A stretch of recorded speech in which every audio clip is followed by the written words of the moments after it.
Allah. Ya. Dia saya ajari Bapak. Makanya belajar, Pak. Itu di mana? Itu di mana? Di Mesir apa di Arab? Di Arab. Dengarkan baik-baik, makanya pakai pasang kuping. Nah, Ya mana keterangannya kalau itu di Arab? Pak, baca Bapak bisa baca nggak ini? Nih, ortodoks tertua. Makanya saya bilang udah terserah kau aja lah. Ya, jangan terserah. Kan di Timur Tengah, di Timur Tengah itu kan bukan hanya Arab. Halo, diam dulu. Kita pakai data, diam dulu, Pak. Diam dulu. Anda kan tidak berdata, Pak. Anda tidak berdata. Makanya tadi saya bilang kan, kalau tidak berdata lebih baik diam daripada ngomong. Karena malu, Pak. Iya, saya nggak tahu. Iya, itu data-data itu di Arab apa di Mesir apa di mana? Jelaskan dulu. Di mana di dari situ? Kekristenan, Pak.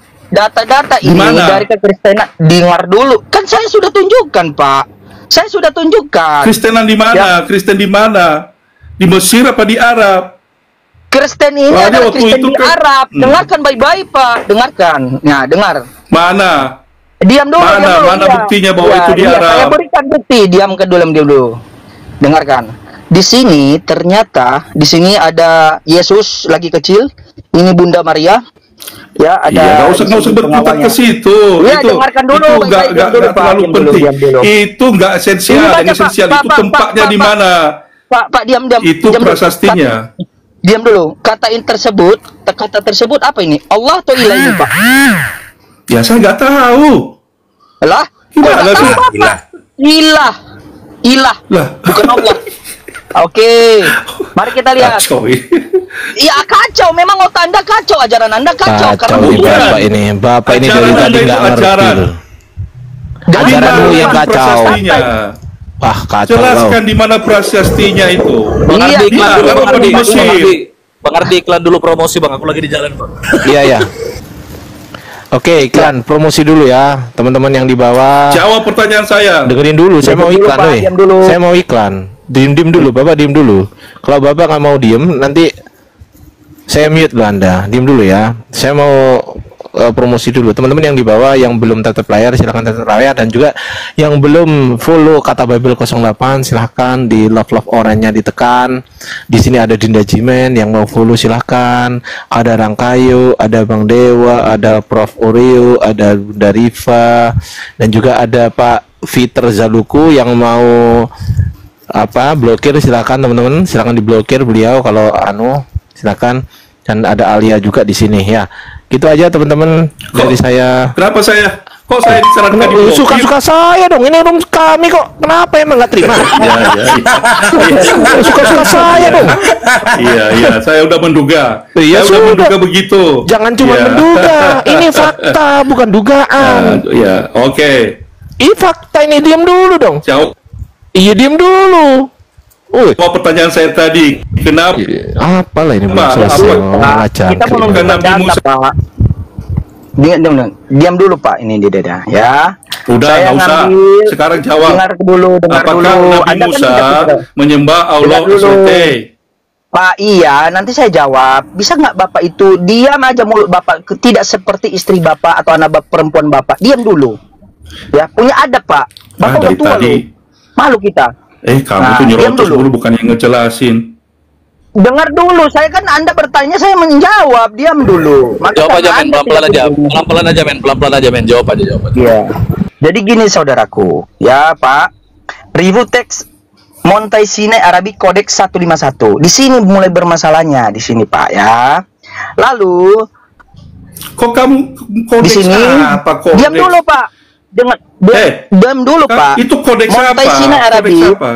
Diam dulu Pak. Di sini bermasalahnya. Montai Sinai Arabic Codex 151 merupakan penemuan paling yang menarik.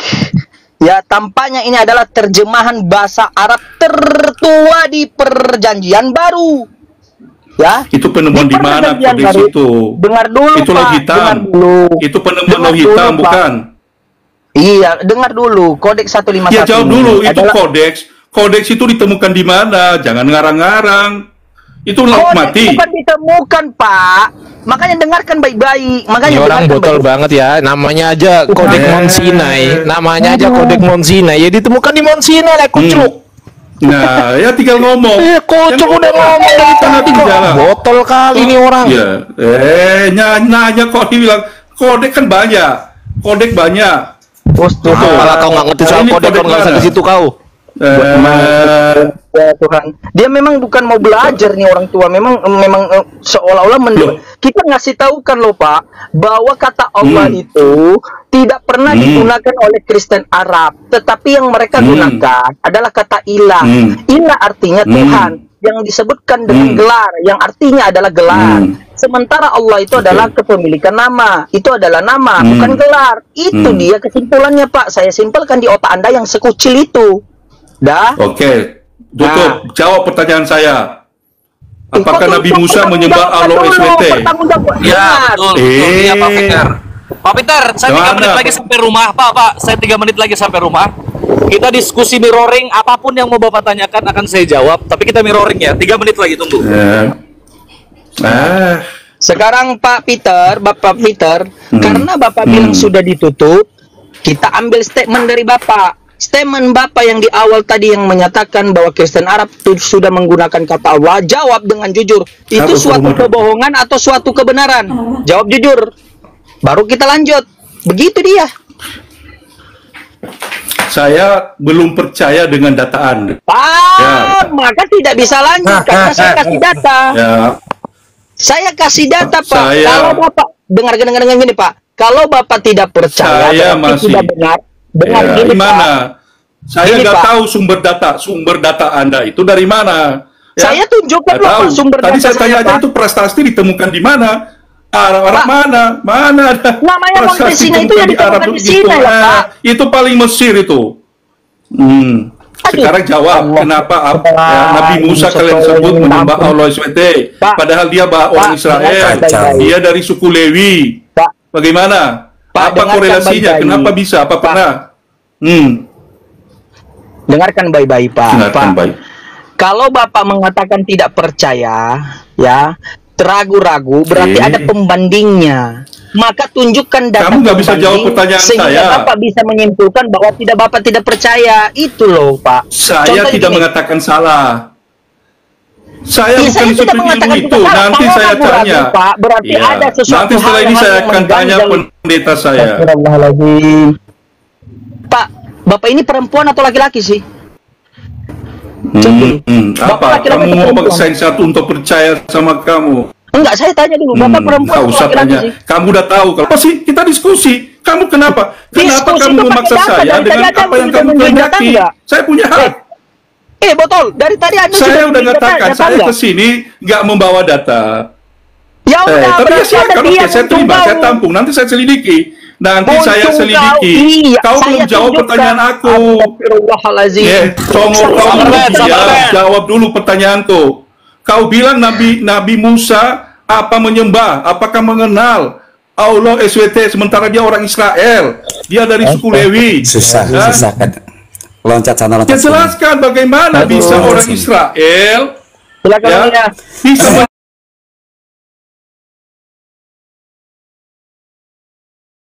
menyembah cepat emosi saya Tuhan umat Islam. Bagaimana? Jelaskan. Saya bertanya kenapa kalian menyalahkan saya? Ripa masuk menghujat saya. Tapi sebelum silakan saya nambahin dikit. Nambahin dikit ya. Profesor Oreo, biar teman-teman netizen bisa menyimpulkan dari diskusi tadi. Ini hanya yang poin pertama antara Bang Ardi. Bentar dulu dong. Aduh, susah banget. Kayaknya di Kristiani nggak pernah diajarkan adab tata krama ya dalam bicara ya. Itu poin pertama. Yang pertama adalah terkait tentang kalimat bahasa Indonesia. Tentang kalimat kami. Jadi kami itu tadi betul apa kata Bang Ardi. Dalam KBBI itu ada 2 kalimat, yang satu menunjukkan orang banyak, satu menunjukkan sebagai plural majestic ya kan. Artinya misalnya kita membuat sebuah surat gitu kan, turut mengundang kami gitu kan, yang bertanda tangan di bawah ini kami (2) gitu kan. Itu adalah kalimat yang biasa di dalam pernyataan dalam surat resmi ya, entah itu surat undangan untuk sebagai apa? Membesarkan nama kita sendiri ya kan, atau nama orang yang kita undang. Itu poin pertama.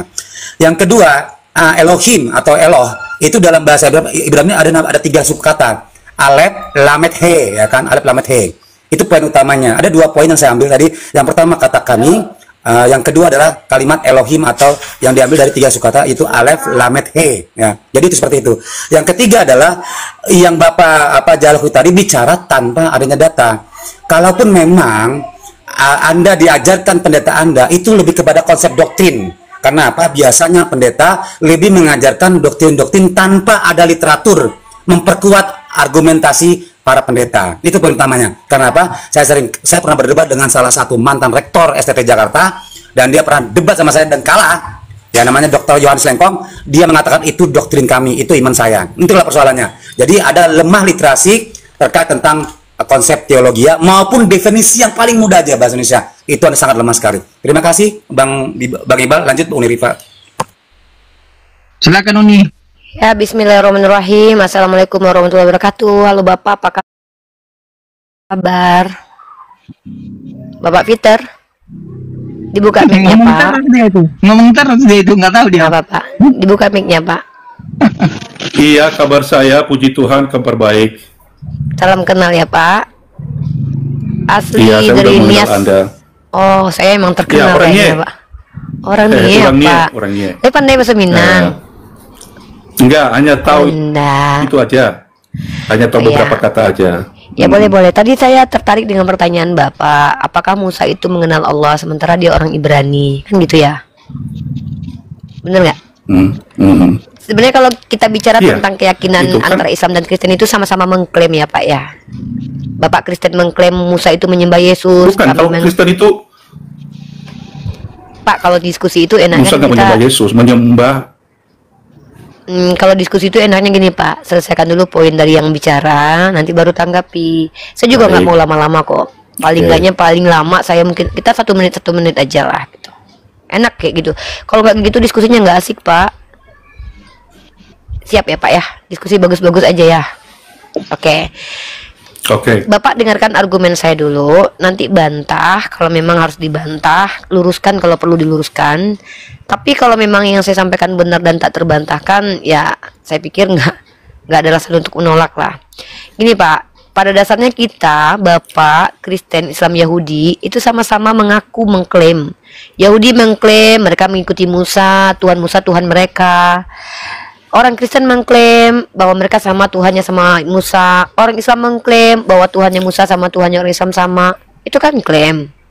Nah, klaim itu akan bisa dikatakan benar kalau terkorespondensi dan koherens. Terbukti. Sebenarnya kalau kita tanya sama Musa, kita nggak bisa lagi tanya. Kita hanya bisa mengidentifikasi sekarang ini. Seperti apa sih ciri-ciri dan karakteristik Tuhannya Musa itu? Nah, Musa yang mana dulu? Kalau kita bicara tentang Musa dalam Al-Quran, ya pasti kami mengatakan Tuhannya Allah. Contoh, dalilnya mana? Surat Toha yang 14 tuh. Innani anallahu la ilaha illa anna fa'budni. Kalau kita bicara tentang Tuhan yang dalam perjanjian lama, kitabnya orang Yahudi, Musa itu Tuhannya tidaklah terlihat dan bukanlah manusia. Siapa namanya? Tidak ada secara eksplisit nama Tuhannya Musa Pak, kecuali dibubuhkan kemudian menjewantahkannya dengan tetragramaton 4 huruf suci namanya Yod Evav. Bukan berarti namanya Yod Evav, karena orang Yahudi pun tidak menyebutkan nama Tuhan mereka, diganti menjadi Adonai atau Hashem. Alasannya apa? Tidak boleh menyebutkan nama Tuhan sembarangan, kan seperti itu.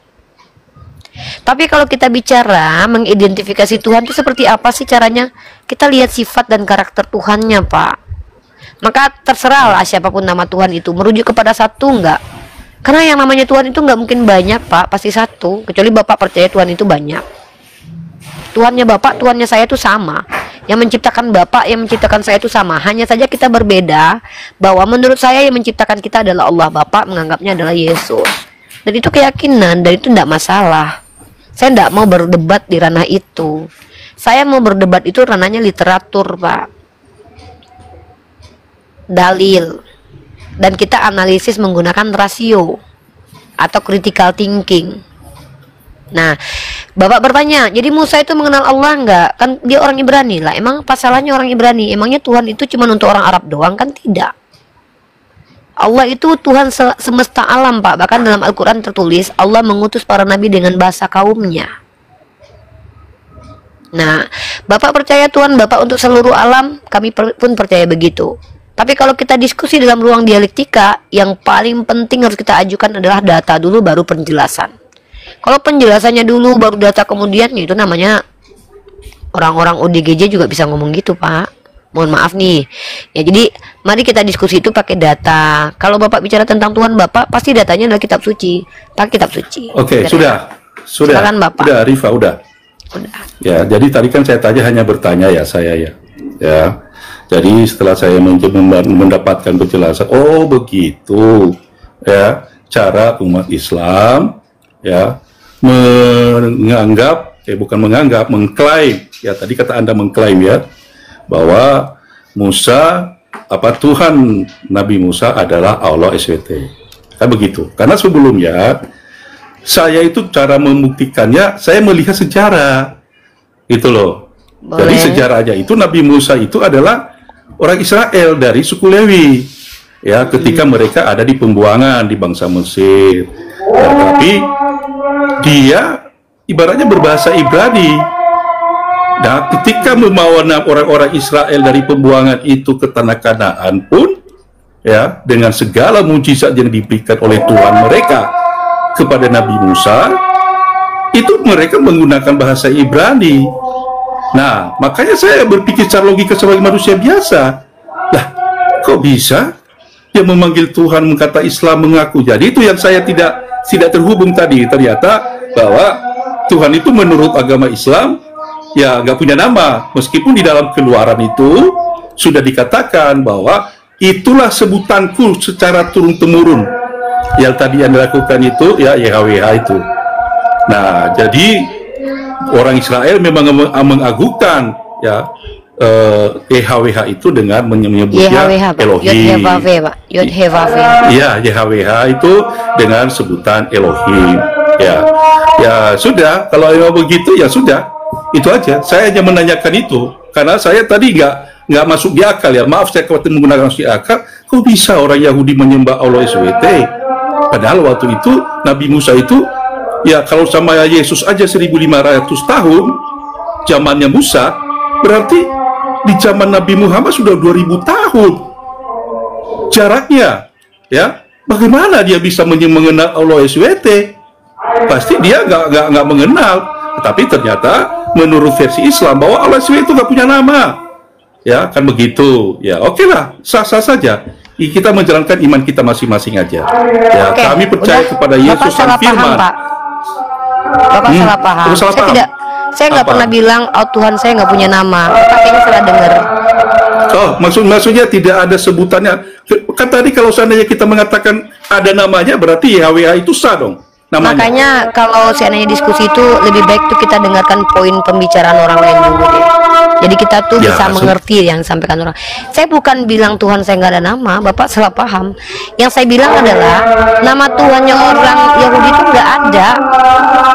Coba saya tanya sama Bapak, siapa nama Tuhannya orang Yahudi? Coba. Yang saya baca di Keluaran, ya Tuhan menyebut supaya namanya itu, sebutannya itu dipanggil secara turun-temurun, yaitu YHWH itu. Ya makanya coba tunjukkan satu saja video lafaz dari YHWH itu seperti apa orang Yahudi menyebutkan nama Tuhan. Tidak ada. Jadi kalau Bapak bilang tetragramaton itu adalah nama Tuhan, itu aneh. Masa nama Tuhan YHWH? Kan, jadi bentar Pak, kalau kita diskusi itu yang kita butuhkan itu adalah pengertian dan pemahaman dalam bicara loh Pak. Percuma berbuih mulut kita kalau Bapak sendiri nggak paham apa yang saya maksud. Saya bilang dalam kitabnya kalian itu tidak ada nama Tuhan, karena dalam Septuaginta yang ada kata Theos, kata Yod Hevave itu baru muncul di abad kemudian Pak. Karena teks Mesora itu baru dibuat sekitar abad keempat setelah Masehi sampai abad 10, 9 sampai 10 gitu. Yang ada itu Septuaginta 3 abad sebelum Masehi di Mesir, Ptolemy yang meminta rabi-rabi Yahudi menulis, nggak ada nama Tuhan Pak, yang ada Theos. Nah jadi kalau secara jujur literasi kalian itu tidak menuliskan nama. Di Perjanjian Baru ada nggak nama Tuhan? Tidak ada. Bapak, bentar dulu ya. Jadi yang saya maksud adalah bukan nama Tuhannya umat Islam yang nggak ada. Tuhannya umat Islam jelas namanya ada Allah. Yang tidak ada itu adalah nama Tuhannya orang Yahudi dan nama Tuhannya orang Kristen. Yud-Heh-Vav-He itu dikatakan sebagai nama penjewantahan. Penjewantahan loh Pak. Karena orang Yahudi tidak boleh menyebutkan nama Tuhan sembarangan. Yud-Heh-Vav-He itu adalah perwakilan huruf suci. Lah namanya apa? Ya sebutkanlah kalau memang ada namanya. Masa nama tidak bisa dilafazkan? Makanya tunjukkan kepada saya ribuan video yang ada di seluruh YouTube. Nggak mungkin, mustahil satupun orang Yahudi nggak pernah melafazkan nama Tuhannya. Coba sebutkan apa? Nah jadi kalau tidak ada, berarti namanya Tuhannya orang Yahudi yang tidak ada, dan nama Tuhan orang Kristen yang nggak ada. Boleh saya jawab? Yang saya tanyakan apa dulu Pak? Nama Tuhannya orang Yahudi siapa? Itu aja dijawab dulu. Elohim. Bapak udah bilang tadi tidak. Mereka itu bukan nama, mereka itu gelar Pak. Elohim. Iya gelar. Itu bukan gelar. nama. Ya udah berarti itu. bukan. Makanya saya bilang nama. Yang nama itu kan Bapak bilang Yahweh. Nah tunjuk kepada saya satu orang Yahudi menyebut nama Tuhannya Yahweh Pak. Biar enak kita diskusinya. Tidak ada. Ya sudah, berarti tidak ada nama Tuhannya orang Yahudi dan nama Tuhan orang Kristen. Clear. Berarti Bapak salah tadi itu. Nama Tuhan kami ada, Jadi sumber kami begini. Al-Quran. Sebentar dulu, baru kita masuk ke permasalahan Musa tadi. Dari mana Bapak tahu Musa itu tidak menyebut nama Tuhan dengan kata Allah? Bapak bilang dari sejarah. Tunjuk kepada saya sejarawan yang menulis nama Musa. Kalau bilang sejarah terus ada sejarawannya Pak. Jangan bilang dalam kitab Bapak, itu namanya ranah teologi, bukan ranah sejarah. Kitab Bapak itu emang diakui sebagai sejarah. Itu ranah teologi Pak, karena penulis kitab kalian nggak jelas. Jangan gitu dong Pak. Ini sejarah sebagai ilmu terkotori nanti. Sejarah sebagai ilmu harus jelas siapa sejarawannya. Sebutkan kepada saya siapa sejarawan yang menuliskan tentang Musa. Silakan. Dan apa bukti-bukti konkretnya? Saya nggak tahu, saya bukan saya bukan ya pakar sudah, kalau teologi gitu ya. Bapak harus clearkan perkataan Bapak tadi salah, bahwa Bapak tidak mengambil informasi tentang sejarah. Ya nggak bisa lah kayak gitu. Nah, kan sejarah di dalam Alkitab. Itu bukan. Oh, bilang kayak gitu bukan sejarah. Jangan mengkhianati ilmu sejarah. Itu ranah teologi Pak. Sejarah dan firman Tuhan. Menurut Kristen, tapi secara sejarah akademik nggak bisa diterima karena nggak masuk dalam sejarah sebagai ilmu. Nggak ada metode-metodenya yang bisa dipastikan sebagai ilmu pengetahuan di situ. Nah, dalam Bible Bapak memang tertulis nama. Dari mana Bapak tahu kalau Musa itu tidak pernah menyebut kata Allah, kata Bapak dalam kitab Bapak? Pak, kitab Bapak itu bukan bahasa Arab Pak. Bentar dulu. Pertama, yang kedua, kitab Bapak itu ditulis oleh orang-orang yang tidak jelas. Jauh ribuan tahun setelah Musa salinannya, sementara kitab autografnya nggak ada. Bagaimana Bapak mau mengidentifikasi, memaksakan pendapat bahwa Musa nggak pernah sebut nama Tuhan dengan kata Allah? Itu namanya nggak adil Pak. Itu namanya kejahatan dalam ranah akademis. Tuh tahu namanya itu. Oke, kan tadi kan saya udah bilang, saya hanya menggunakan logika saya. Dalam sejarah di dalam Alkitab bahwa Nabi Musa ini adalah orang Israel. Dia dari suku Lewi. Nah, dia hidup 2000 tahun sebelum Nabi Muhammad lahir. Nah, bagaimana dia bisa mengenal Allah SWT sementara Allah SWT itu bahasa Arab dan dipatenkan ya, atau disahkan oleh Nabi Muhammad sebagai Tuhan yang Esa ketika beliau menjadi nabi. Oke, gitu. Saya jawab ya Pak ya. Pak, sebelum kata Allah ada sebagai nama Tuhan, Allah sebagai Tuhan sudah eksis. Ya, itu dulu yang perlu kita pahami. Eksis di mana? Eksis di mana? Eksis sebagai Tuhan lah Pak. Kok eksis di mana? Tuhan kami tidak bertempat Pak. Loh, Tuhan kami itu tidak butuh tempat Pak. Tuhan kami bukan kayak Bapak. Tuhannya lahir di Yerusalem. Baru Bapak tanya Tuhan saya eksis di Yerusalem. Tuhan saya itu tidak butuh tempat Pak. Nama Allah itu eksis di mana? Kalau Tuhan nama Allah itu sebentar. Nama Allah itu satu-satunya nama Tuhan dalam kitab suci yang termuat itu hanya di Al-Quran. Betul, karena kitab lain sudah terdistorsi, sudah berubah-ubah, sudah rusak gitu loh. Itu fakta sejarah. Nah, itu baru fakta sejarah. Siapa yang bilang? Profesor Dr. Bar Ehrman. Secara akademis, kitab Bapak terdistorsi. Kitab Bapak kan sudah rusak. Jadi bagaimana mungkin bisa menemukan nilai-nilai keesensi keilahian di dalamnya? Nah, yang kedua, kata Allah itu Pak juga ada Pak padanannya. Kalau kata ilah itu sepadan dengan bahasa Ibrani Eloah, Alaha, ilah bahasa Arabnya. Ada ulama berpendapat kata Allah itu asal katanya dari al-ilah. Kalau saya tidak setuju dengan yang itu, karena kata Allah itu tidak berawal menurut saya. Maksudnya tidak ada akar katanya gitu loh. Nah, tapi yang perlu kita pahami di sini Pak, nama Allah itu tidak ditranslate kemana-mana, Pak. Setiap kaum, setiap masa namanya tetap Allah. Emang nama siapa? Nama Tuhan Bapak diganti-ganti, tiap kaum beda-beda, nggak bisa gitu, ya. Tetapi nama Allah, bahkan kafir Quraisy pun percaya bahwa Tuhan itu adalah Allah. Yang mereka lakukan adalah menyekutukan Allah itu di dalam Al-Quran.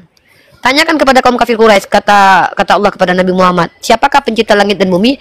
Sekafir-kafirnya kaum Quraisy pun percaya bahwa Allah adalah Tuhan, bahkan inskripsi, ya, yang konon katanya orang Kristen bilang, walaupun itu tidak ada kata Allah di situ, tuh kami mengenal kata Allah sebelum Islam hadir. Bapak tanya Jadi, sama orang. Sebentar dulu. Saya belum selesai. Sebentar dulu, saya belum selesai. Jadi kalau kita merujuk, kata Allah itu adalah nama Tuhan satu-satunya memang termuat di Al-Quran. Bukan berarti kata Allah itu baru muncul sebagai nama Tuhan. Ya, agama Islam secara esensi sudah ada sebelum Adam ada. Karena esensinya adalah kepatuhan kepada sang. Oh ya dong, esensi. Bapak ngerti esensi nggak? Esensial, Pak, karakteristik, hakikat. Secara historis memang baru datang di zaman Nabi Muhammad.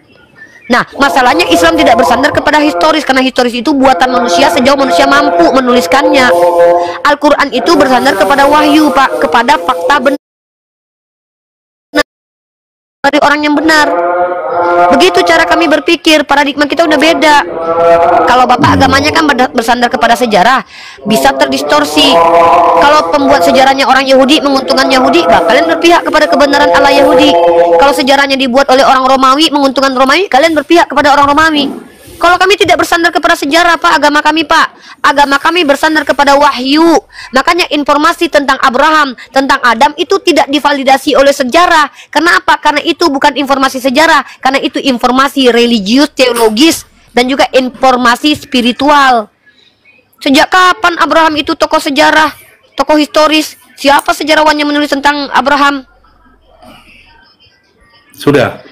Ya, jadi saya bingung nih, kalau kalian umat Kristen bicara sejarah, sebutkan sejarawan yang menuliskan tentang kehidupan Abraham, Musa, Yakub, dan juga Tuhan yang melayang-layang di atas air. Kalau tidak ada tokoh sejarawannya, maka itu bukan sejarah, tapi itu ada informasi yang diklaim sebagai wahyu ilahi atau informasi spiritual. Nah, kalau kalian bicara tentang Islam, Islam itu esensinya adalah sebuah sistem kepercayaan yang memerintahkan agar manusia tunduk kepada sang pencipta. Esensinya seperti apa sang pencipta itu? Yaitu tidak berbentuk, tidak berkelamin, tidak mati, bukan manusia. Itu esensi Tuhan. Tapi dia maha kuasa. Dia maha kuasa. Dia maha kuasa. Ya, dia maha kuasa. Dia mau menjadi apa aja, tidak ada yang bisa mencegah. Dan itu otoritas ya, saya tanya, pada Tuhan. Apakah Tuhan Bapak mau jadi manusia? Mau, buktinya Yesus. Mana dalilnya? Mana dalilnya dia mau jadi manusia? Kok Bapak tahu? Nah itu kan. Mana? Dia itu kan firman Elohim. Pak, mau dan tidak maunya. Dia firman Elohim. Pak, mau dan tidak maunya Tuhan, itu Tuhan sendiri yang harus bilang. Masa ada orang yang sok tahu tentang mau dan tidak maunya Tuhan? Ini kehendak Tuhan loh. Mana dalil bahwa Tuhannya orang Kristen? Entar dulu. Tunjukkan kepada saya ada dalil dalam kitab Anda, mulai dari kitab Kejadian sampai Wahyu, ada Tuhan berkata, aku mau jadi manusia.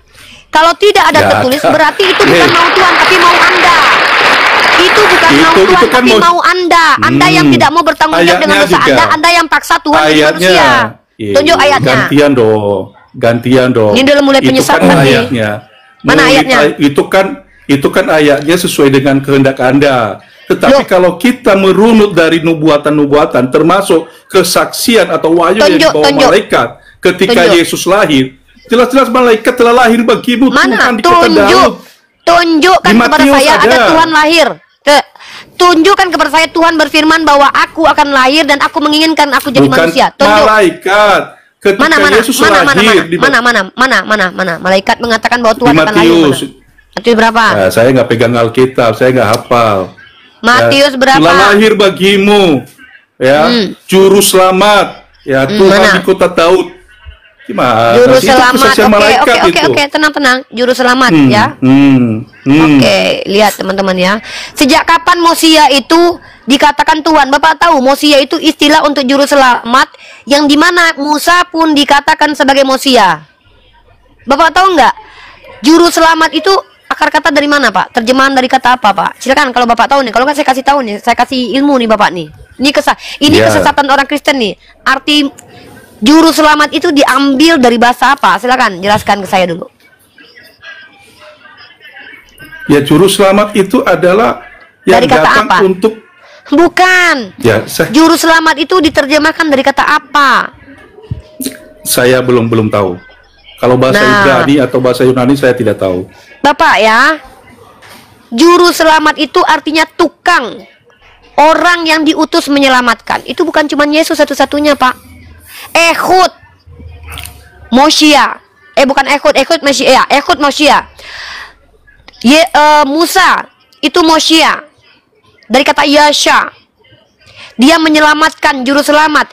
Jadi Tuhan, dia adalah juru selamat, bukan berarti dia turun menyelamatkan, tidak, tapi dia menyelamatkan dengan mengutus juru selamat. Menyelamatkan Bani Israel, dia utus Musa ke tanah Mesir. Ketika orang-orang tanah Mesir berteriak-teriak ingin meminta pertolongan, maka Tuhan mengutus juru selamat atau penyelamat atau yang menyelamatkan. Itu dalam bahasa Yesus itu penyelamat manusia. Iya, oke, ngerti. Semua nabi juga penyelamat manusia. Yesus itu penyelamat manusia dari dosa-dosanya. Musa atau siapapun nabi, tidak ada yang bisa menyelamatkan manusia dari dosanya. Loh. Hanya mereka menyelamatkan dari siksaan dunia ini. Hanya Siapa dari bilang, keselamatan Pak? yang bersifat duniawi. Yesus menyelamatkan manusia dari dosa-dosanya. Oke, saya tanya sama Bapak. Itu adalah sebagai bukti keadilan Tuhan untuk mengampuni manusia. Dia yang mengambil hukuman itu. Jangan doktrin dulu dibawa. Saya tanya sama Bapak. Loh. Ketika Musa diutus Tuhan dengan berkata, "Aku adalah aku yang telah mengutus aku." Kalau seandainya Bani Israel tidak mengikuti kata Musa, selamat nggak mereka di akhirat? Menurut perjanjian lama. Tidak. Ya sudah, berarti Musa itu juru selamat. Harus mengikuti Musa dulu bisa selamat. Hanya keselamatan duniawi dari perbudakan bangsa Mesir. Pak, yang saya tanya ini, ketika Tuhan memberikan hukum Taurat kepada Musa dan orang Israel tidak mengikuti hukum Taurat yang diberikan kepada Musa, mereka selamat nggak di akhirat? Yang saya tanya akhirat, Pak, bukan dunia. Tidak. Berarti apa Tidak gunanya selamat hukum karena Taurat? Musa bukan juru selamat. Ya sudah, saya tanya, apa gunanya hukum Taurat? Saya bukakan dalilnya ya, teman-teman perhatikan kedustaan teman-teman kita Kristen ini. Teman-teman perhatikan, menurut orang Kristen, hukum Taurat itu diberikan kepada manusia bukan untuk menyelamatkan manusia agar selamat di akhirat, tapi untuk dunia saja. Itu menurut orang Kristen. Berarti menurut Bapak, orang Yahudi itu tidak ada satupun yang masuk surga ya sebelum Yesus hadir ke dunia ya. Musa itu masuk neraka ya. Abraham masuk neraka. Itu pilihan. Dia orang pilihan, dia harus ngikutin hukum Taurat nggak? Ya, orang pilihan itu kan ada banyak pengampunan. Pak, saya tanya, kalau pengampunan itu dalam hukum Taurat, Pak. Sekarang, kalau Musa tidak mengikuti hukum Taurat, dia selamat. Bentar dulu. Pak, nabi-nabi itu menjalankan hukum Taurat nggak? Kalau Musa tidak menjalankan hukum Taurat, dia selamat atau tidak? Saya tanya dulu, Pak, jangan kemana-mana. Kekebalan nggak? Nabi-nabi itu tidak kebal, Pak. Nabi-nabi itu orang pilihan yang mana mereka pasti mengikuti hukum. Jadi mereka mengikuti hukum. Jadi mereka nggak boleh berbuat dosa. Mereka nggak boleh berbuat dosa. Bukan tidak boleh, mereka tidak akan berbuat dosa karena Tuhan. Ntar, Pak, baca kitab Bapak Lukas pasal 1 nomor 70. Nabi-nabi itu kudus. Yang lucunya di Kristen percaya tudingan Yahudi yang mengatakan Nabi Daud berzina tapi diselamatkan Tuhan. Percaya Hosea disuruh bersundal tapi diselamatkan Tuhan. Inilah kalian percaya tulisan-tulisan karangan Yahudi yang mengatakan walaupun nabi-nabi bersundal tetap Tuhan selamatkan, sementara Uza yang tidak sengaja memegang tabut Tuhan yang tanpa berdosa dibunuh oleh Tuhan kalian. Makanya saya bilang Daud itu diselamatkan karena bertobat. Dia disuruh bertobat. Berarti bisa bertobat. Berarti bisa bertobat. Boleh. Kalau gitu ngapain Tuhan Nabi ente Daud mati? itu diampuni Tuhan. Kalau memang bisa bertobat untuk ke surga, ngapain Tuhan ente mati? Nabi. Loh, berarti cuma Nabi aja. Kalau Nabi aja yang boleh bertobat, orang biasa nggak boleh tobat. Pantesan. Tidak ada yang sempurna hukum Taurat. Teman-teman perhatikan ya. Pokoknya kalau Tuhan sudah pilih jadi Nabi, mau ngambil bini orang pun asal tobat masuk surga. Tapi kalau orang biasa tetap masuk neraka, saudara. Ngeri, saudara. Ya iyalah. Ya iya nggak apa-apa. Jadi kalau orang biasa tobat nggak diterima. Kalau Nabi bertobat diterima. Seharusnya Nabi mengambil istri orang, kalau tetapi dia mengaku bahwa dia telah berdosa. Pak, kalau pesundal Pak itu baru kami kalau nggak bertobat, ya nggak diampuni. Kalau Rahab kenapa dia diselamatkan Tuhan? Kalau Rahab pesundal loh Pak, dia bukan Nabi, kenapa dia diselamatkan Tuhan? Diselamatkan dari mana? Saya nggak tahu. Dia dibenarkan oleh Tuhan. Tahu, belum baca. Teman-teman perhatikan ya. Orang Kristen ini adalah orang yang memijak-mijak hukum Taurat, tapi percaya bahwa kitab Taurat itu dari Tuhan kami loh. Kami mengimani loh Tuhan yang diperkenalkan dalam kitab Taurat. Tapi mereka meludahi hukum Taurat dengan mengatakan bahwa hukum Taurat itu hanya akan dilakukan oleh orang-orang. Sebentar. Hukum Taurat itu telah digenapi. Di mana tertulis? Hukum Taurat itu berakhir pada saat Yohanes Pembaptis. Baca aja di dalam Injil pada itu ada. saat Yohanes Pembaptis, hukum Taurat tidak lagi dijalankan. Hukum Taurat. Tidak dijalankan yang berlaku lagi. adalah perintah baru, perjanjian baru yang diberikan oleh Yesus Kristus. Berarti boleh membunuh kalau gitu. Ya kan tidak semua hukum Taurat yang semuanya hilang, telah diulangi kembali. Ini gimana? Ini nggak konsisten katanya. Kan ada kata-kata Yesus tidak boleh membunuh. Coba. Nggak usah membunuh. Yesus itu menyebutkan hukum Taurat atau hukum baru, jangan membunuh. Pokoknya segala sesuatu yang saya tanya oleh Yesus, hukum Taurat ini sebenarnya Pak yang konsisten lah jadi laki-laki. Hukum Taurat ini sudah tidak berlaku lagi atau masih berlaku? Tidak berlaku. Berarti boleh membunuh, boleh membunuh orang ya? Yang terjadi tidak bisa Yesus melarang membunuh. Yesus melarang berzina. Mana ajaran baru dari Yesus yang bukan kutipan hukum Taurat dilarang membunuh? Coba.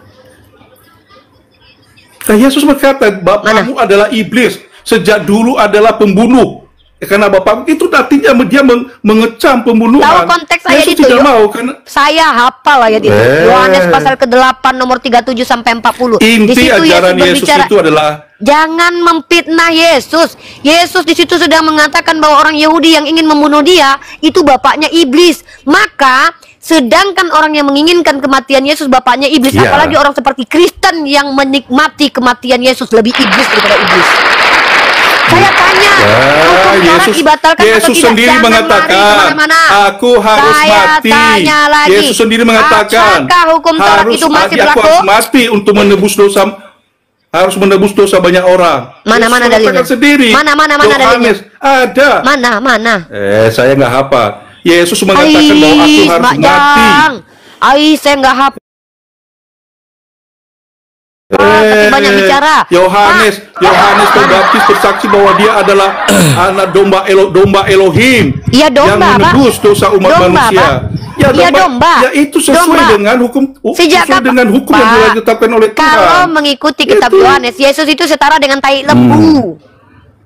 Setara persis dengan orang yang menyelamatkan manusia dari hukuman dosa kok tai lembu.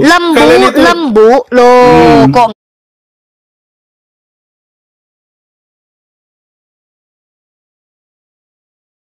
nggak tahu. Tai lembu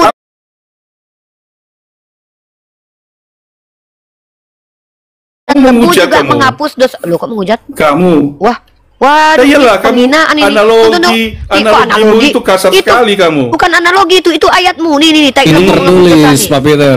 Kita nggak mungkin berani menarasikan itu kalau tidak tertulis, saudara. Semua itu tertulis. Ya Iwan File yang di bawah, tap layar, bantu share dan posting ulangnya. Follow apa yang ada di atas. Waduh, bahaya nih Bapak ini. Keluaran 49 nomor 14 nih. Baca di situ Bible Anda. Bapak ini nggak punya Bible ya? Bapak ini sok-sokan ngajarin saya Bible. Saya nggak pegang. Nih.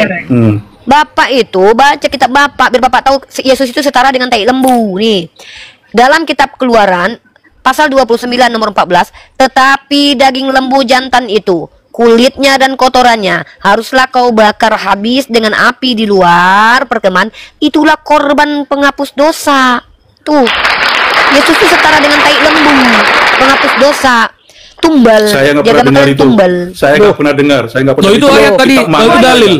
Itu dalil. Keluaran. Itu hanya belajar. Itu ayat dari mana? Itu di Keluaran. Saya nggak tahu. Ayat itu dibuat sama Iqbal barusan. Bapak ini dari tadi diberikan dalil. Dari tadi Bapak ini diberikan dalil, saya simak Bapak ini selalu menolak gitu loh. Iya. Sedangkan Bapak tidak memahami apapun. Bapak tidak mengerti apapun tentang kristologi. Bapak tidak paham. Teologi Bapak tidak paham. Saya nggak pernah dengar dari saudara. Anda tidak pernah dengar. Begini. Anda tidak pernah dengar bukan berarti ayat itu tidak ada.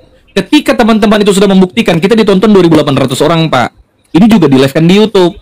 Tidak mungkin kita berani mendalilkan ketika kita tidak bisa membuktikan. Apa yang kita ditampilkan di layar saudara, sebentar. Apa yang ditampilkan di layar tadi, ditampilkan di layar saat ini itu ditonton orang, dan itu harus kita pertanggungjawabkan, saudara. Tidak pernah Anda dengar, tidak pernah Anda lihat, itu bukan berarti tidak ada. Gitu loh. Ada ya itu. Begini, itu kan kita nggak tahu. Makanya saya katakan, kita saya nggak tahu konteksnya. Makanya itu, kami ngasih tahu konteksnya itu, Pak. Kami yang ngasih tahu karena kami belajar. Konteks saya itu menceritakan tentang bagaimana solusi kalau orang-orang Bani Israil itu berdosa. Mereka tidak menumbalkan Tuhan, Pak. Mereka menumbalkan sapi, lembu. Nah, itu digantikan oleh. Jangan-jangan Anda tidak tahu juga kalau Tuhan Anda rasis. Nggak tahu kalau Tuhan Anda rasis. Ya, itu haknya Tuhan lah. Waduh, loh, kok haknya Tuhan? Menurut Anda, apakah Tuhan yang rasis itu Tuhan yang pantas untuk disembah? Mendiskreditkan satu golongan hanya karena memuliakan satu bangsa, meratakan satu golongan, satu kaum, manusia dia yang ciptakan, hewan dia yang ciptakan. Tak bersalah dipukul rata. Tertulis dalam kitabmu. Alasannya kan ada, itu adalah umat sekarang saya tanya Anda, rancangan Tuhan. Sekarang saya tanya, menghalangi rancangan Tuhan. Iya, sekarang saya tanya. Ya, kita pakai logika ya. Membawa umat. Oke, kita berbicara logis, saudara-saudara. Kita berbicara logis. Iya, sebentar. Kenapa Anda takut? Kalian nggak mendengarkan suara saya? Bukan, saya mau mengkaji ini. Saya dong penjelasan saya. Kapan saya bisa menjelaskannya? Astaga. Itu semua karena Anda berdusta, penyesatan. Saya tidak mungkin membiarkan penyesatan terjadi di tempat saya. Saya nggak tahu. Lo Anda berdusta. Kalau Anda tidak tahu, saya yang memberitahu. Anda tidak paham, saya memberi paham. Nah, itu bukan berdusta. Kalau saya bilang tidak tahu, bukan berdusta. Loh, tadi Anda menyangkal dengan apa itu? Anda kenapa menyangkal? Saudara, Anda mengatakan tidak tahu. Begini Pak, sebentar Pak ya. Anda mengatakan Anda tidak tahu, tetapi Anda bilang itu menghalang-halangi. Loh, itu Anda tahu dari mana itu? Menghalang apa yang dia macet kau kan? Mau berdusta kau. Yang mau kubahas ini yang mau saya bicarakan ini 1 Samuel 15 nomor 3. Ketika Tuhanmu memerintahkan Raja Saul untuk membantai bangsa Amalek itu yang mau kubahas. Disuruh Amalek itu menghalangi rancangan Tuhan. Nah itu kok tahu? Tadi katanya nggak tahu. Itu tahu. Tadi katanya nggak tahu. Tadi katanya nggak tahu. Sekarang tahu Amalek itu. Yang saya bilang tidak tahu tadi ayat yang dibacakan di tadi. Mulai lagi loh. Lembu. Anda ini berbicara dengan saya, saudara. Ini saya berbicara dengan Anda rasis. Kenapa Anda lari kemana-mana? Itu haknya Tuhan. Loh, kok hak Tuhan? Apakah Tuhan? Ketika Tuhan itu rasis, ketika Tuhan itu rasis, pantas Tuhan itu disembah? Tuhan menghabisi orang Amalek karena Amalek itu mau membunuh orang Israel. Di mana dikatakan? Di mana dikatakan dia mau membunuh? Di mana tertulis? Mereka Nabi Musa membawa orang berdusta kau, dibongkar ajaranmu kau tak terima karena menipu. 1 Samuel 15 nomor 3 itu jelas. Hanya karena orang Amalek. Sekarang saya tanya Anda, hanya karena bangsa Amalek menghalang-halangi bangsa Israel itu keluar dari Mesir, maka dia diajak. Pertanyaan saya, saudara, begini sebentar. Pertanyaan saya, yang dibunuh di situ, diratakan di situ, bukan cuma orang dewasa yang bisa berpikir, yang tak berpihak kepada Tuhan.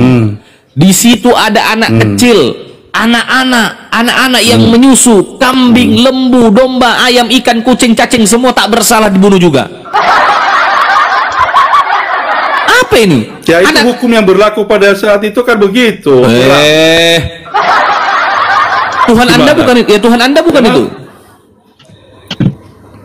Ya iya. Tuhan Anda. Itu Tuhan saya. Anda beriman. Tuhan Israel itu Tuhan saya. Anda beriman. Ya tapi dia penuh kasih.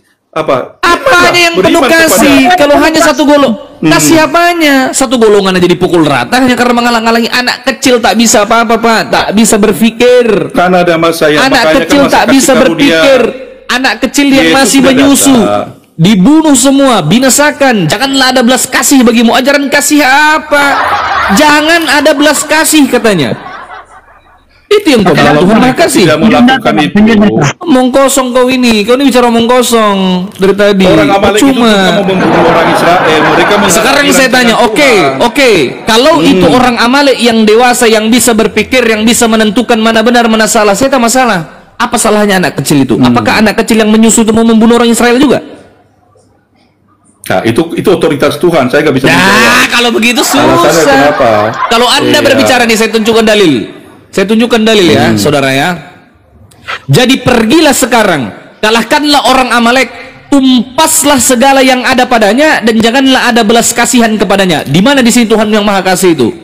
Laki-laki katanya, perempuan, kanak-kanak maupun anak-anak yang menyusu, lembu, domba, keledai, tak bersalah, tak berotak, tak menyembah kepada Tuhan juga dibunuh. Di mana letak kemahadilan Tuhanmu? Mana? Ini bukan Tuhan yang Maha Adil, bukan Tuhan yang Maha Kasih. Rasis Tuhan Anda mendiskreditkan, membantai, menghabisi satu golongan hanya karena memuliakan satu bangsa yang tak jelas itu, Pak. Sekarang boleh saya kasih tanggapan? Silakan Anda menanggapi. Pakai data ya, pakai data. Bukan. Saya menanggapinya secara logika saya memahaminya. Kalau pakai logika, udah congormu nggak ya nggak bisa. Pakai data.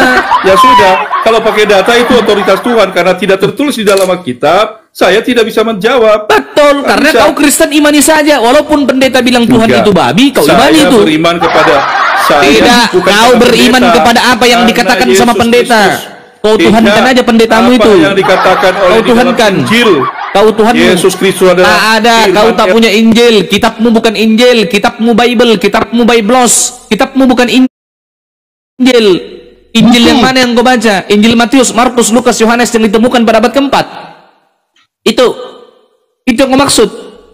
Injil Matius, Markus, Lukas, Yohanes yang dituliskan setelah Yesus mati. Sedangkan kau diperintahkan untuk memberitakan Injil Yesus. Pertanyaan, Injil Yesus ada di mana? Tak punya Injil kau, angan-anganmu aja itu. Tak ada. Kau tak punya kitab, maling kau maling kitab Yahudi. Kitab tanah itu Torah, Nefim, Ketuvim itu kitab Yahudi. Kau malingi, kau tafsirkan seolah-olah itu menubuatkan tentang Tuhanmu. Tak ada itu, saudara. Tak ada. Bukan kitabmu itu. Tuhannya Abraham, Tuhannya Musa, Tuhannya Isa, Tuhannya Yakob. Itu tak berwujud manusia. Tuhanmu manusia, bercawat. Mana mungkin sama?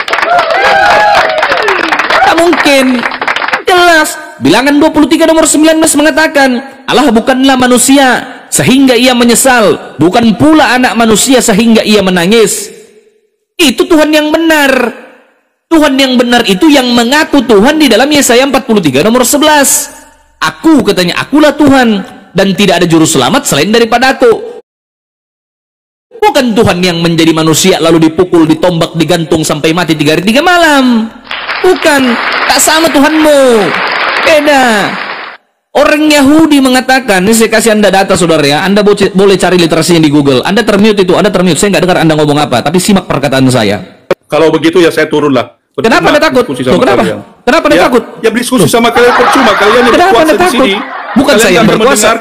Bukan saya tidak mendengarkan. Iya. Kalau yang Anda sampaikan adalah penyesatan dan dusta, buat apa? Tidak ada penyesatan. Kau mau kabur, kau takut. Kau orang Kristen yang tak bisa bertanggung jawab dengan apa yang kau imani. Kau ini contohnya, saudara. Kau ini. Kata aja. Iya, kau mau kabur ini. Kenapa kau mau kabur? Yang dipermasalahkan, yang iman Kristen itu kepada Yesus Kristus, Sang Firman Elohim yang menjadi manusia. Kenapa kalian singgung-singgung sampai ke sejarah-sejarah? Loh, kok sejarah? Itu bukan sejarah, itu kitab itu. Jelas kitab itu. Alkitab kami itu kan bukan. Kan kau selalu bilang sejarah. Di dalam perjanjian lama telah dinubuatkan tentang Mesias, sampai tertulis di dalam kitab itu juga. Apa katanya? Ada tertulis demikian, Mesias harus mati dan bangkit di antara orang mati. Padahal tak tertulis, kena tipu kau. Yesaya 53. Yesaya 53 nomor berapa? Nomor 10. Nomor 4, nomor 5, nomor 6, nomor 7, nomor 8. Yesaya yang mana? Yesaya 53 nomor 10 itu tidak menubuatkan tentang Tuhanmu. Di situ dikatakan, Pak, di situ dikatakan, ia akan melihat keturunannya dan umurnya akan lanjut. Pertanyaan saya, kata keturunan itu merujuk kepada kata zera dalam bahasa Ibrani yang artinya benih keturunan, atau spermatos dalam bahasa Yunani. Dalam bahasa Indonesia itu air mani. Sebentar. Artinya kata keturunan di situ merujuk kepada keturunan lahiriah, keturunan zohir, keturunan jasad, keturunan tubuh, paham? Keturunan jasmani. Pertanyaan saya, kapan Tuhanmu itu kawin, menaruh sperma ke dalam rahim seorang perempuan sehingga ia memiliki keturunan dan umurnya akan lanjut? Kapan? Buktikan kepada saya. Buktikan. Itu bukti kebangkitannya. Itu adalah di mana dikatakan di situ bukti? Adalah simbol bahwa dia akan bangkit kembali. Mana botol? Tak ada. Itu Tuhanmu berbohong. ada tertulis demikian, tertulis di mana? Tertulis di buku Sidu. Di mana? Di majalah. Di mana tertulis? Nah, buktikan. Kalau ada tertulis demikian, Mesias harus mati dan bangkit di antara orang mati. Betul-betul tertulis seperti itu, Pak. Sesuai apa yang tertulis dalam kitab Anda di penggenapan nubuatan. Saya siap dibaptis, saya disaksikan 2.800 orang. Silakan. Itu tiga kebohongan paling besar Tuhanmu di dalam Bible itu, kalau kamu mau tahu. Oke, saya akan cari ya. Carikan saya. Ya. Ya, carikan. Ya, saya turun dulu. Ya, sudah keluarkan saya. Mau kemana Anda? Iya lah. Saya akan cari dulu di mana. Ya. Ini berapa orang dilawan saya ini? Berapa orang ini? Enggak, saya nggak lawan. Ya, Silakan hanya Bapak satu cari orang, dulu. hanya satu orang umat Kristen biasa yang tidak teologi aja lawannya kayak begini banyak. Kita nggak berusaha ngelawan Bapak, Kalau Pak. diskusi Kita satu-satu ya. Pak, Tak ada itu. Saya tadi itu tidak lawan Bapak. Itu. Enggak, dulu saya tidak Apa berdiskusi dengan Bapak. Saya cuma membongkar bahwa ada orang-orang Kristen yang Udah, bahkan mereka tidak paham turunkan saya, agamanya, tapi turunkan. berani Gimana? menjelaskan. Sudah, nggak usah kabur kau. Kalau sama yang lain kau bisa berputar. Sama saya, sama Uni Rifa, kena kau. Nggak akan kau kemana-mana, saudara. Asal kau tahu itu. Jadi jangan kalian merasa kami diskusi. Sorry ya, buat teman-teman Kristen tuh jangan NPD banget lagi nih loh ya. Diskusi itu ada dua, teman-teman. Kami berbagi ilmu, kami dapat ilmu. Ini dari tadi itu kami nggak diskusi. Saya aja nggak ngerasa diskusi. Saya ngerasa ngajarin orang-orang Kristen yang mereka itu sok tahu dengan agamanya, lalu menciarkan agamanya kepada kami umat Islam yang sudah belajar ini. Kami mempreteli dan supaya orang-orang menonton sadar betul kalau pentingnya belajar sebelum bicara. Kami mempreteli itu. Kami ingin memprovokasi akal umat manusia agar belajar baik Islam dan Kristen. Kalian kalau tidak punya kapasitas, jangan bicara. Ketemu dengan orang-orang yang sudah belajar dan tahu celahnya di dalam kitab kalian, habis kalian. Jadi mohon maaf nih Bapak Peter, tuh kami nggak ngerasa diskusi. Saya nggak ngerasa diskusi dari tadi. Yang saya rasakan adalah gimana saya membongkar kebohongan dari kalian yang bicara ada datanya tapi nggak ada datanya tapi nggak ada gitu loh. Kosong aja disampaikan. Iya, jadi gitu ya. Jadi jangan GR banget loh ya. Maaf ya. Saya tuh kalau diskusi itu nggak, bukan kelas kami, serius. Maaf, itu bukan bentuk kesombongan, tapi inilah bentuk kejujuran bahwa fakta. Kami orang belajar. Anda tidak, itu faktanya seperti itu, saudara. Bahkan secara rendah, sorry ya, saya dan Iqbal ini belajar di kampus, walaupun Iqbal mungkin jurusannya bukan agama, setidaknya dia tahu metode pengambilan informasi, dia pasti tahu metodenya. Karena dia sudah pernah bikin skripsi. Artinya ketika dia menyampaikan sesuatu yang golden, itu adalah literatur, sumber dari pengetahuan kita, bukan pengetahuan kita. Karena pengetahuan itu bisa ditipu-tipu. Saya tahu loh ini, saya tahu loh ini, tahu nggak ada. Makanya metode klarifikasi dan konfirmasi dari kami tadi itu adalah metode yang apapun ilmunya, baik ilmu teologis, non teologis, tetap seperti itu metodenya. Dikonfirmasi informasinya datang dari mana. Makanya Iqbal dari tadi banyak bertanya, dari mana kau tahu, di mana tertulis, mana ayatnya. Kenapa kita seperti itu? Karena kita adalah apologet. Ya, apologet. Apologet atau kata apologia itu pertama sekali dipakai oleh Socrates waktu dia berdebat di pengadilan. Ya, jadi itu digunakan untuk bertanya jawab atau membantah. Nah, jadi teman-teman Kristen jangan GR ya. Kalau ngobrol dengan kami itu belum tentu diskusi namanya. Bisa jadi kami sedang mengkonfirmasi sebatas mana kalian layak bicara dengan kami atau tidak. Makanya yang pertama kali kami pertanyakan adalah kredibilitasmu. Tapi kemudian karena kalian adalah jemaat awam, sebenarnya kalian hanya bertanya aja bolehnya. Ini bukan bentuk kesombongan, tapi bentuk ketidakzoliman kami. Karena nanti kalau kalian paksakan menjawab dan kalian bubuk depan kami, jangan bilang kami zolim, karena kalian yang menginginkan hal itu. Ya, kalian yang menginginkan mempermalukan diri kalian depan kami, begitu. Ya, mohon dengan sangat berkali-kali saya himbau buat saudara-saudara Kristen, kalau tidak punya ilmu jangan paksa untuk menjelaskan. Kalian berhadapan dengan kami umat Islam yang belajar. Minimal kami mempelajari kitab kalian. Nah, kenapa kami bisa belajar kitab kalian tanpa metode-metode? Karena memang tidak ada metode spesifik dalam iman kalian. Karena kalian sendiri merasa sola scriptura gitu. Cukup dengan berbahasa Indonesia yang baik saja kita ngerti kok, ya. Asal Iqbal nih pandai bisa nggak dia bedakan manusia dan Tuhan? Kalau udah bisa, berarti udah bisa dia membahas kitabnya orang lain gitu. Karena kitab kalian itu modelnya terjemahan. Tapi mohon maaf kalau Al-Quran kami nggak bisa. Bahkan saya sendiri yang sudah masuk semester akhir di Prodi Penyiaran Islam nggak boleh menafsir Al-Quran saya. Karena banyak ilmu. Pertama harus ngerti bahasa Arab dulu, secara sastra juga.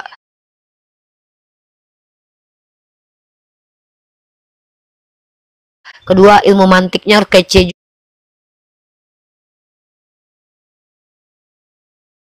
juga. Ini kalau ilmu nggak ada, berani-berani mentafsir kitab Al-Quran ya nggak masuk ya. Ya, Kalau Bible mah bisa. Ya, Iwan Villa yang ada di bawah, sapa dulu nih ya. Ya teman-teman yang ada di bawah, assalamualaikum teman-teman. Mungkin ada sebagian yang mencari akun Kata Bible 03 itu nggak ada, akunnya lagi ke ban teman-teman ya. Jadi di follow dulu Kata Bible 08. Ya di follow teman-teman akun ini. Saya minta tolong di follow akun Kata Bible 08.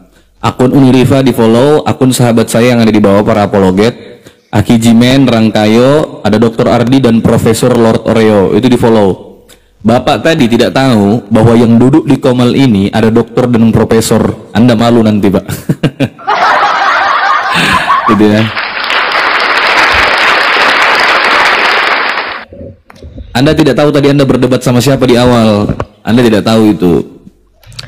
Waalaikumsalam Pak Indra, Bang Indra. Bang Indra, tunggu nanti proposal Apologet Award ya. Sebentar lagi akan diluncurkan. Assalamualaikum warahmatullahi wabarakatuh. Ya. Ada Pak Indra di bawah. Iya, Bang Indra, Bapak Indra.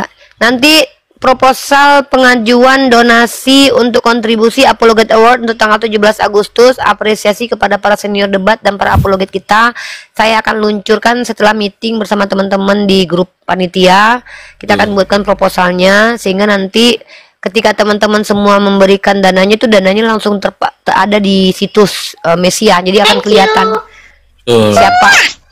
siapa yang kasih, misalnya dari Ardiansa 5 juta misalnya, itu nanti ada tulisannya tuh, Iqbal 10 juta misalnya gitu.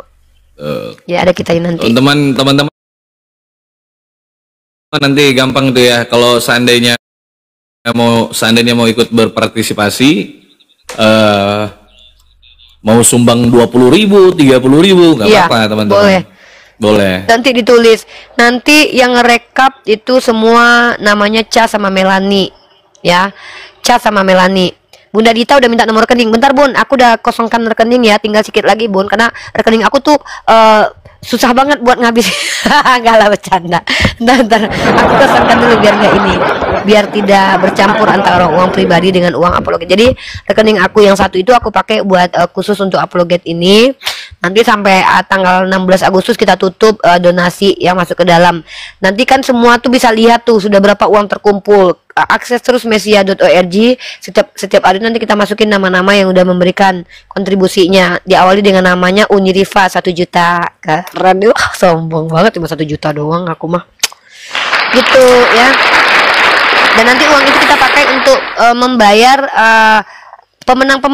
memberikan hadiah kepada pemenang-pemenang. Dulu tahun kemarin itu pemenang juara satunya dapat 1 juta, pemenang juara 2 dapat 500, juara 3 dapat 300, dan yang tidak menang dapat juga hadiah, ada kaos, ada baju.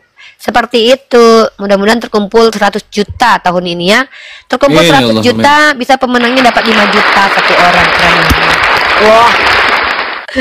Supaya komal-komal kita ini semakin banyak dan konsisten. Ingat ya, quotes kita adalah konsistensi. Apa yang dimaksud dengan konsistensi?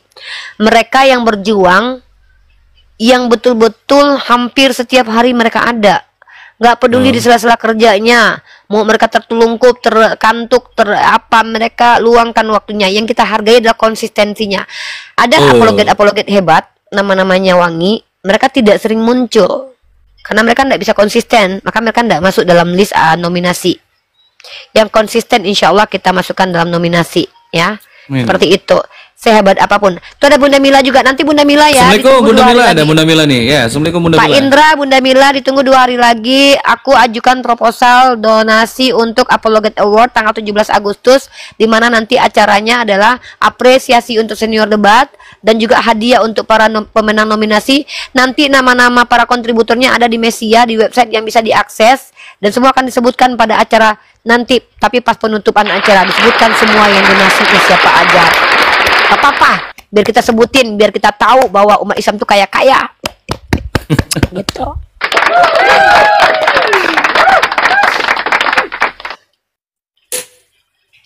Si bangke ini ngikutin akunku lagi. Siapa? Ini yang bikin akunku ke band ini tadi, papa jahat ini. Keluar kau jauh-jauh sana, jahanam kau. Ya, jadi gitu teman-teman ya. Insya Allah teman-teman, acara ini memeriahkan 17 Agustus, di mana dengan adanya acara ini, momentum ini kita pakai untuk mengapresiasi saudara kita yang siang malam ya. Seperti komalnya Inspirasi, komalnya Gregorius, komalnya Ustadz Arif, komalnya Bang Dalbo, komalnya Rosi, ada banyak sebenarnya kita pantau dari jauh dan kita berikan apresiasi dari mereka tanpa ada unsur kelembagaan. Ini acara independen, acara kita untuk kita, dimana uang yang masuk itu langsung ke rekening saya. Rekeningnya itu akan dikosongkan dan nanti teman-teman bisa lihat siapa saja yang sudah memberikan kontributor. Nanti kalau ada namanya yang tidak tercantum tolong komplain ya, karena bisa jadi nanti takutnya uangnya saya pakai makan bakso loh ya, ngeri loh guys. Terus dan juga ketika kita kirimkan hadiahnya kepada si pemenang, itu juga kita tampilkan di website itu tersebut. Jadi nggak bisa macam-macam ya. Seperti tahun kemarin tuh begitu ya. Semua uang kita hempaskan jauh-jauh begitu. Ya, terima kasih supportnya buat teman-teman netizen. 20, 30, 10 ribu tetap kita tuliskan kalau ada ya. Seperti itu. Sudah ada yang mengirimkan ya. Yang pertama sekali itu Bapak Dr. Imron, totalnya dikirimkan, saya lihat sih, saya bingung nih, soalnya dikirimnya sekian, tapi untuk pembelian 6 kaos ya. Jadi kita tidak sebutkan nama nominal uangnya, karena di dalam itu ada uang yang bercampur dengan uang orang lain, takutnya nanti dikira aku korupsi lagi. Intinya Bapak Imron, Bapak Profesor Dr. Imron menghadiahkan 6 kaos yang dibuat oleh Bang Dewa untuk pemenang nominasinya. Terima kasih. Masya Allah. Kita nggak minta banyak-banyak guys, sedikit-sedikit tapi rame yang ngasih banyak juga kan. Ngapain banyak-banyak? Masih banyak acara loh. Acaranya APII nanti mau sumbangsi juga ya. Jadi Kak, kalau misalnya Apologet Award cuman 50.000, nggak apa-apa lah di acara milad API 5 juta. Kalau aku acara kecil-kecilan, acara kita-kita aja ya kan. Tapi nanti tamunya aku undang yang nanti ya. Aku undang tamu kita, ustadz kita, semoga beliau mau hadir ya. Dan kalau beliau hadir, insya Allah mudah-mudahan beliau menjelaskan kepada kita bagaimana sih berapologet yang benar dalam Islam ya. Ada 2 tamu kehormatan yang akan kita undang nanti ya, Kalau mereka nggak mau datang nanti aku kutuk mereka. Astagfirullah. Enggak lah. Manusia nomor rekening berapa?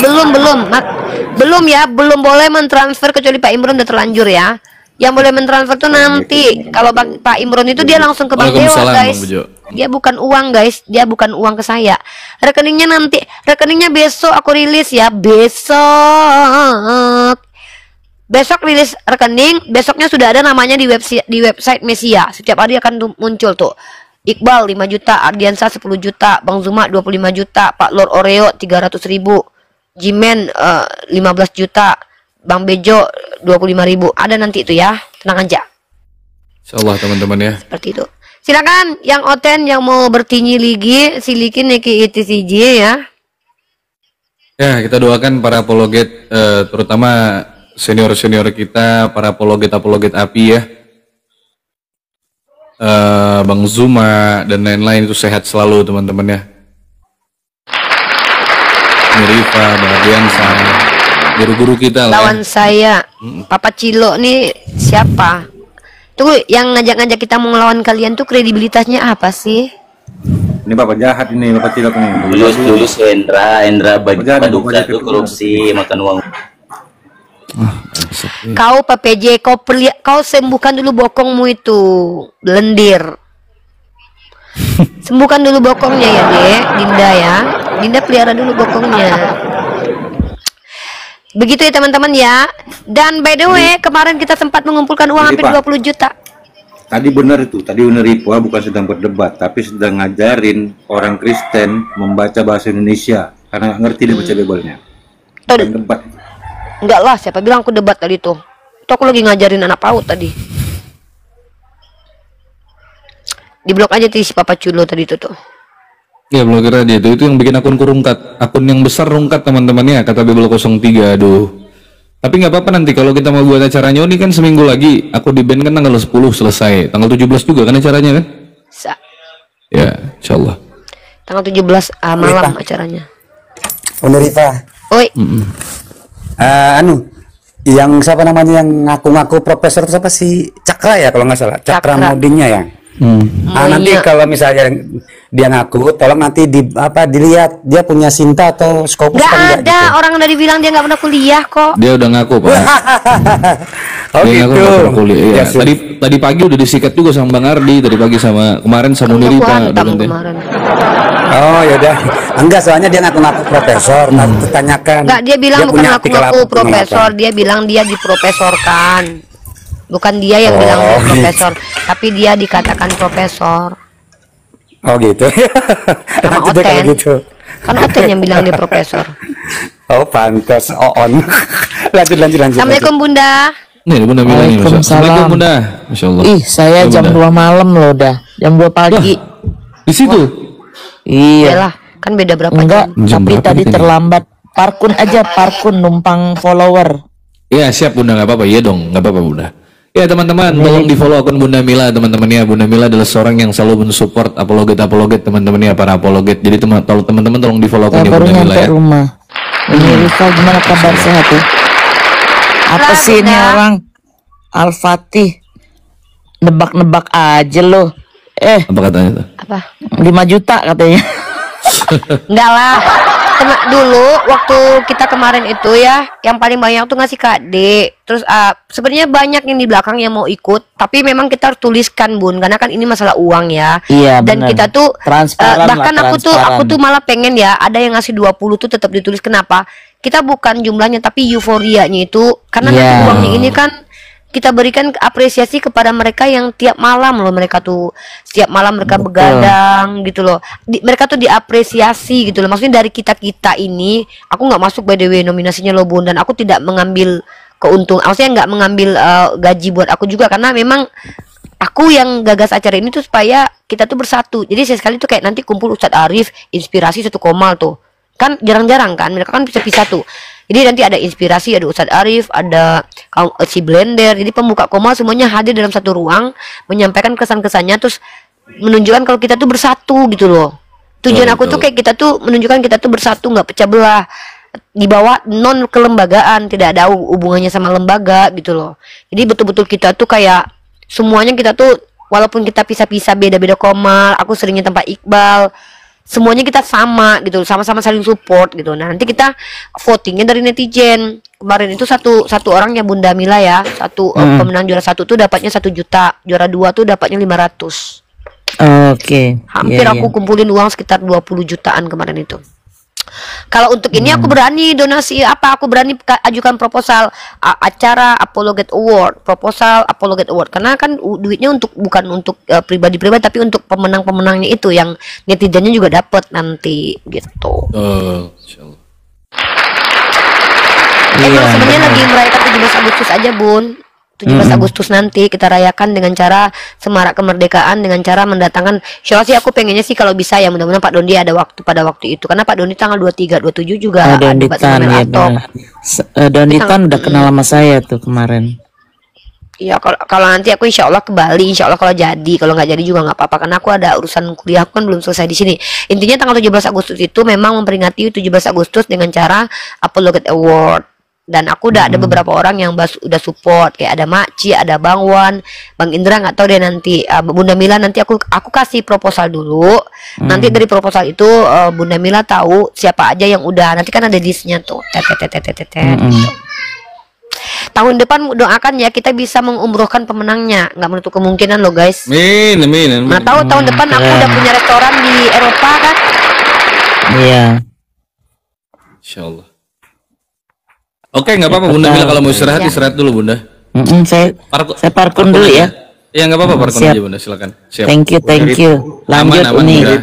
Siap. Tahun depan nih Pak, kalau bisa ada juga hadiah buat apologet Kristen yang santun, yang mampu berdiskusi. Di tahun ini juga ada. Di tahun ini ada nominasi untuk tamu Kristen yang santun. Ada 3 nama bisa nanti. Berdiskusi, santun doang nggak? Jangan santun doang, bisa berdiskusi kan. Setidaknya santun lah itu yang paling utama kan, karena banyak kan gila-gila.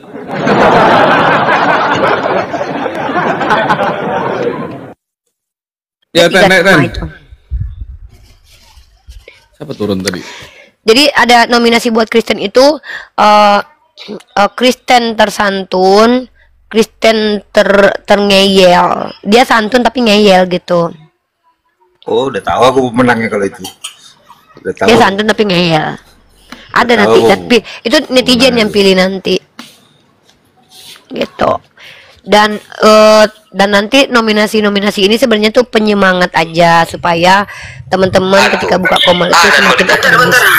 Kristen ini kalau enggak ya maksudnya biar nanti ketika kita semua orang tuh pengen jadi apologet, kalau mau mengambil jalur dunia apologetik itu tahu bahwa ada kriteria. Nanti jurinya tuh Ustadz Wafi, yang apologet akademik itu nanti Ustadz Wafi nanti yang jurinya, maksudnya dia yang memberikan, karena beliau orang yang dalam dunia keislaman yang tahu ya kriteria seseorang itu berhak dikatakan pendakwa atau tidak gitu ya. Nanti Ustadz Wafi yang kasih ke kita kriterianya seperti apa kira-kira gitu. Dan rekomendasinya mungkin dari Bang Zuma juga nanti. Jadi kita memang melibatkan para tokoh-tokoh kita juga. Dan nanti para tokoh-tokoh kita itu kita kasih apresiasi, kita belikan sesuatu benda ya. Misalnya kumpul 50 juta nih. Jadi nanti kita belikan benda, entah jam tangan seharga 1 juta buat Bang Zuma, Ustadz Wafi, Ustadz Alif. Nah, langsung dikirim tuh nanti ke rumah mereka masing-masing. Nah, itu terlihat nanti di situs tuh. Pengirimannya, ininya nanti kelihatan di situ semua kayak kemarin tuh. Gitu. Apa ya, kayak ucapan terima kasih lah, special thanks untuk mereka dalam setahun ini masih eksis gitu. Yang eksis loh ya, yang konsisten, yang jarang-jarang sehebat apapun ilmu mah kita nggak ini, kita nggak masukin nominasi. Yang konsisten, yang nggak anget-anget tai ayam gitu. Seperti itulah kiranya teman-teman Kristen yang mau bertanya silakan naik ke atas. Ya, silakan Ten. Membahas judul di atas Kristen salah ini, salah sembah, salah apa, semua salah lah.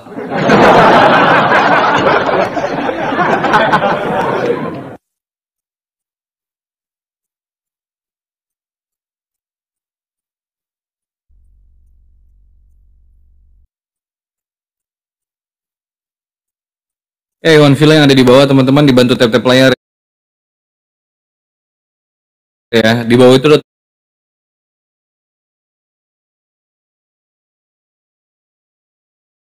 tombol bagikan,